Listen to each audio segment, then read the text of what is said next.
Okay, hey guys, here's my quick view of the Android TV or Flexiview FV-1. There's a few different names for this device going around, but the most common name that I've found is the Flexiview.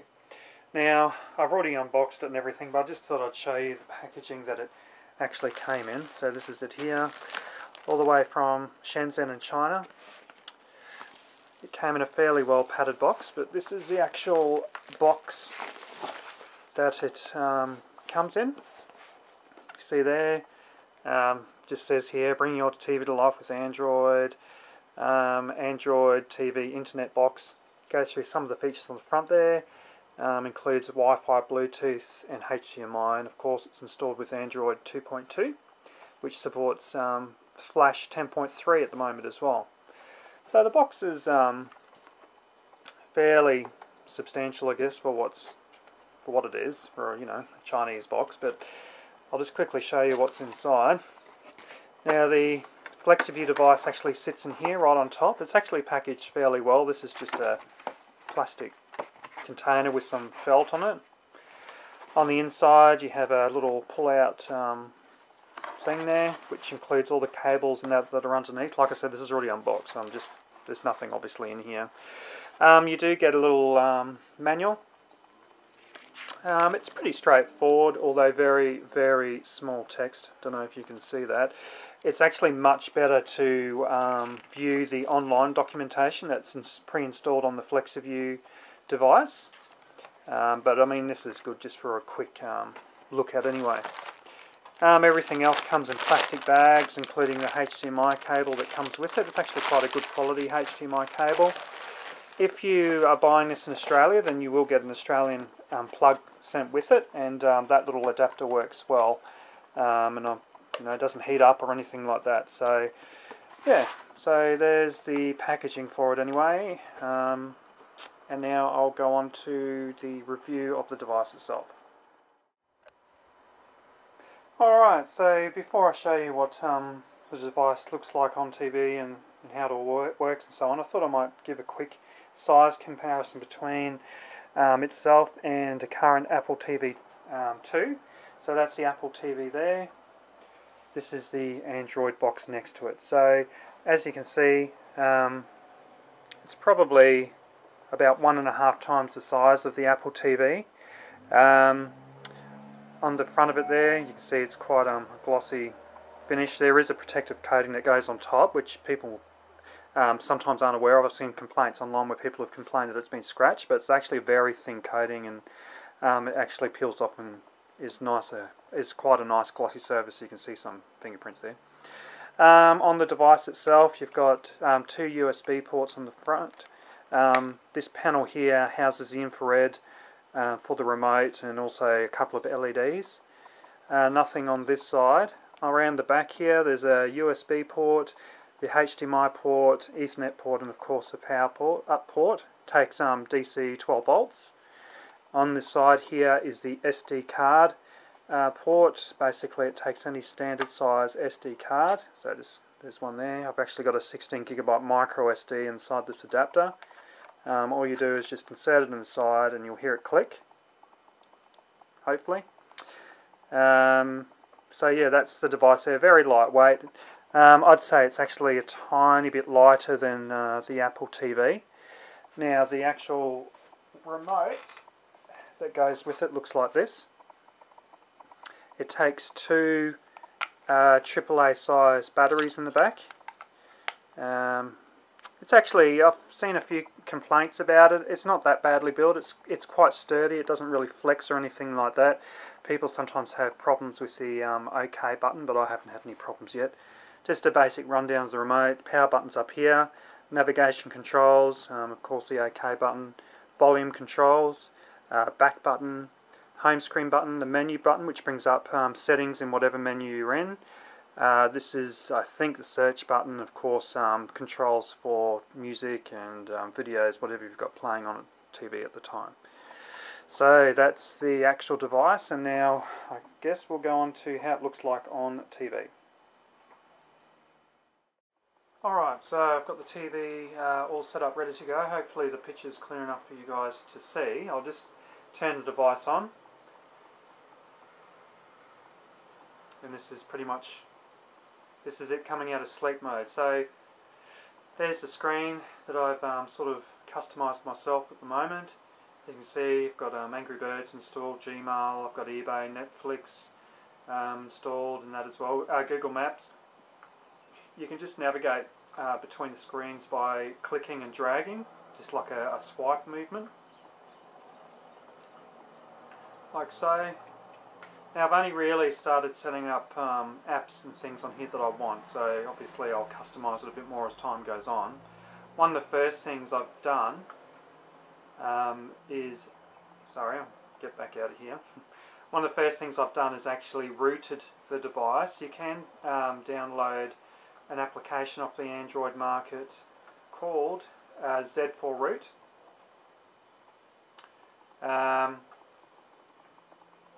And basically, I've already rooted it, so it's asking whether I want to re-root it or unroot it. Rooting allows you access to the root folder of the Android system, so you can start making adjustments and so on. One of the very first settings I changed was the LCD density. Now I downloaded an app, actually a couple of apps from the Android market that alter LCD density, but the best one I found is this one here, which I just keep. This is a shortcut to it. Basically I can just click on it and revert it as soon as it starts up to the higher density, so it looks better on this TV. This is obviously quite a large TV. It's a 1080p 42-inch, and there you go. Already the apps are far more spaced out and look a bit more natural on the screen. This weather widget over here is standard, as is this calendar one, and this basic home screen is how it's set up when you initially get the device. Up the top here, there's volume controls. This brings up the sub menu down the bottom where you can change your wallpapers and quick links to the settings and so on. Also you've got a home button and a back button, and there's a Wi-Fi indicator there as well, which is now connected to my Wi-Fi network. This here is the notification window. Obviously, because I've changed the density, it looks a little bit different, but still pretty good. You can go straight to the task manager, which comes standard, and there's a notification there for my Gmail account to tell me I've got mail, but I won't go into that yet. Alright, so like I said, this is the basic interface. When you go into settings, you can actually, and a lot of people will do this when you first get it, is change the screen settings. I've got it customized because I found it even at 16.9 it was still not quite fit for my screen. So you go into customize and you can actually alter the shape of the picture on the screen so it fits your particular television. What else have we got in here? Like I said, this machine is rootable. So basically you go into applications and in development, and if you've got that USB debugging enabled, it means that you can use that Z4Root and actually root the device. But other than that, it's standard settings like Android settings, wireless networks. Obviously it's connected to Wi-Fi at the moment. You can alter Ethernet settings. There's also Bluetooth settings in there as well. I've got a wireless keyboard turning up hopefully next week, which doesn't use Bluetooth. It will just use the 2.4 gigahertz normal wireless. But yeah, you can use a wireless keyboard or mouse if you want. Obviously SD card information there. That's the available built-in memory, 785 megabytes. There's 460 used on there at the moment, so give or take it's about 2 gigabytes on this particular unit. I have seen ones out there that have more than that, but from what I can tell, the 2 gigabyte version is fairly standard. For some reason it's telling me my SD card has got 0 space. It is actually a 16 gigabyte one. I'm not sure why it's doing that. It does have the system updates feature as well. If you read through that, basically it's telling you that the package must be on your SD card and you can upgrade it that way. I have upgraded the firmware on this already, but I haven't used this method of doing it. I've used a different method that my seller told me to do. You can back up, you can back up applications to an external SD card or even onto the device itself if you want to. And obviously in here This is the machine information, Android 2.2, and there's the kernel system and application information in there as well, and the model just comes up as Android TV. Alright, so I'll just go into, say, a browser. My favourite browser at the moment I found is Dolphin browser. It actually looks very good on this TV. I'll go into Whirlpool. If this will let me, hang on. There we go. So Whirlpool, and you'll see that it loads fairly quick, and it looks pretty good on this screen. Again, you just drag and go up and down, like so. I mean, it's not the smoothest experience in the world, but it works. So if I go into, say, my name,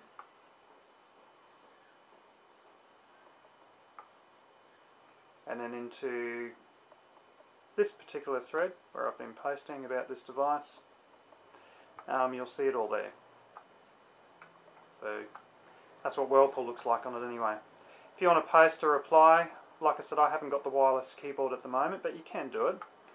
Basically, just do what you'd normally do. I'll just scroll down, click on the box, and a keyboard comes up. And it's actually not too bad. It's very quick to type. And the remote, while I try and delete, is surprisingly accurate. So you just click out of there. And of course, at any time you want to go back home, you just press the home button on the remote and it takes you straight back. YouTube, everyone will want to play YouTube on here. From what I can see, YouTube videos play pretty well. I'll just pick some random thing on here, maybe this one here. And we'll have a look. Now this little indicator up in the corner tells it's going to be in high quality. I'm only running an ADSL1 connection. Okay.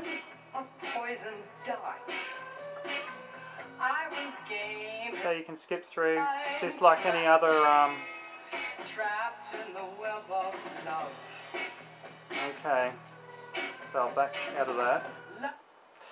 So, as you can see, YouTube works well. Probably wasn't the best video to show you, but anyway. Android market on the latest firmware, as far as I can tell, is the latest version of the Android market. Comes up like this, so I'm assuming it's the latest version. Along the top here, there's menus where you can just slide across. So there's the top paid apps, top free, tells you obviously what you've got installed. And so on. So it's, as far as I can tell, it's a fully featured Android market. Muck around on there as much as you want. I haven't, like I said, had a good muck around with it yet. There's obviously a lot of apps that I want to install, including TV streaming ones. Speaking of which, I have got Netflix installed on this particular device. There is ways of getting Netflix in Australia. You just have to know how to do it. But I'll show you what Netflix looks like on here as well. It does stream very, very well. As you can see, I've been watching Star Trek The Next Generation, the big nerd I am. Netflix actually has the whole season of Star Trek The Next Generation and Voyager and all those ones as well, as long as thousands of other TV shows. So it's definitely worth having a look at. So I'll just go in anyway and show you what it looks like streaming from Netflix through this device. This isn't connected via Ethernet, it's all via Wi-Fi. Only if you're wondering, you can get rid of the mouse. You just move it away from the screen and the mouse actually disappears off the screen, so you're not stuck with the mouse. I'll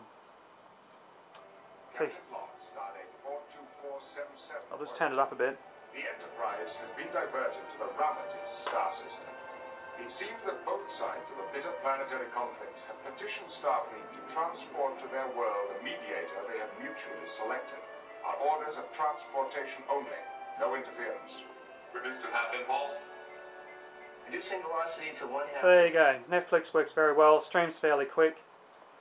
Alright, like I said, mail set up. Gmail isn't standard. There's actually a mail application which is over here. I'll just quickly go into there. I don't think I've got anything naughty. There you go. Email's there. So actually this seller here is the seller I actually bought the device off, Intelligent-Pro. I'll just go into an email, show you what it looks like on here. There it is there. I think Yeah, so that's pretty cool. The other thing as well, I was going to point out in the browser, if you want to zoom, you just double tap on the remote, and it zooms in that way. I'll quickly show you Angry Birds. The device handles all the games I've thrown at it very well, loads them pretty quick, like any Android device that runs a Samsung processor like this one. Alright.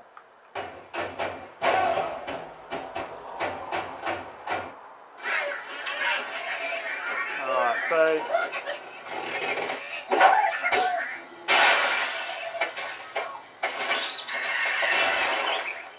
let's turn it down a bit. So as you can see, it's fairly smooth.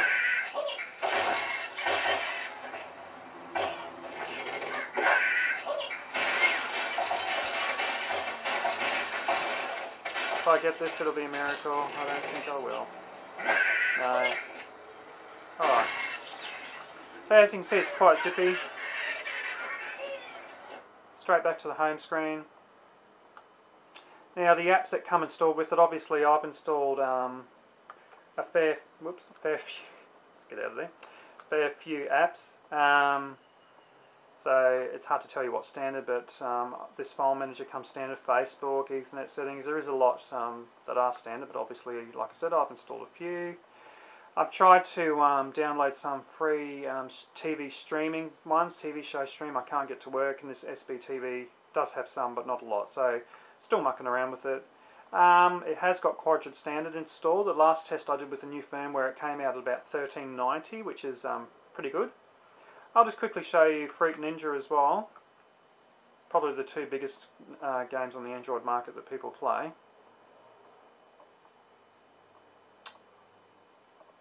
Here we go. Okay, so this is the first time I've actually played this game since I updated the firmware, so it's going to go through this stuff first. It's taking its time. Here we go. No thanks, I don't like fun.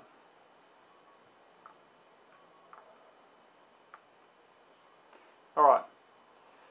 So here it is here. You just slash like you normally do. You hold down the OK button.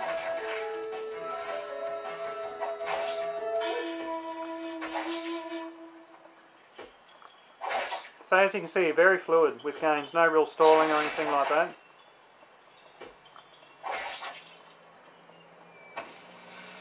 Come on, that one. And it's very easy. I have no issues with this remote at all. Oops, sorry, bumped the camera. Oh, I missed it, damn it.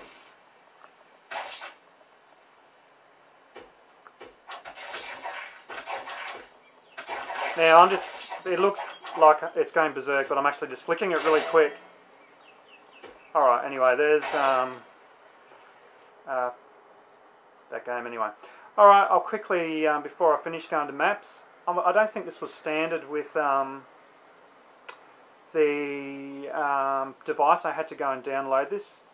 It will ask you to turn on GPS.